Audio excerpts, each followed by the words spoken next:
Role model صرف مشہور چہرہ نہیں ہوتا، وہ ایک راستہ ہوتا ہے، وہ ایک ویژن اور ایک مستقبل ہوتا ہے۔ ہم جسے ہیرو مانتے ہیں، ہم اس جیسے بننے کی کوشش کرتے ہیں۔ اگر ہمارا ہیرو صرف ویو، فلٹر اور فیم سے پہچانا جاتا ہے تو ہماری زندگی میں بھی صرف کمنٹ سیکشن کی داد پر گزرے گا۔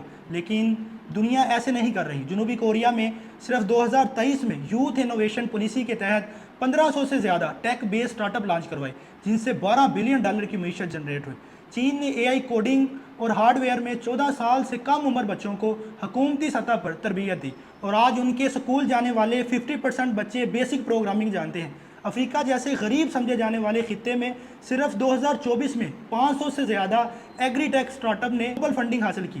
وہاں کے نوجوان ایسی ایپس بنا رہے ہیں جو بغیر انٹرنیٹ کے کام کرتے ہیں، کیونکہ ان کے ہیرو ایلان مسک جیسے ہیں، فیس بک کے مالک جیسے ہیں، امیزون کے مالک جیسے ہیں۔ روس میں 12 سالہ بچے نے ڈرون نیویگیشن سسٹم ڈیزائن کیا، جسے اب ملٹری گریڈ ٹریننگ میں استعمال کیا جا رہا ہے، اور ہم ٹک ٹاک پر پارٹ 2 کمنگ سون لکھ کر سکرول کر دیتے ہیں۔ ہم نے اپنا وقت ایسے ہیرو کو دے دیا ہے جو خود کنفیوز ہیں، اور ہم یہ بھی کر رہے ہیں، جن کی کامیابی صرف تصویروں، فیک لائف سٹائل اور سپونسر کنٹینٹ پر کھڑی ہے۔ کیا آپ کا رول ماڈل آپ کو آگے لے کے جا رہا ہے، یا صرف سکرین پر روک کے رکھے ہوئے ہے؟ رول ماڈل وہ ہونا چاہیے جو ہمیں سکھائے، اٹھائے اور تیار کرے، نہ کہ صرف انٹرٹین کرے۔ ہیرو وہ ہے جو آپ کو دنیا میں کچھ بنانے کا جذبہ دے، نہ کہ صرف بننے کا خواب دیکھے۔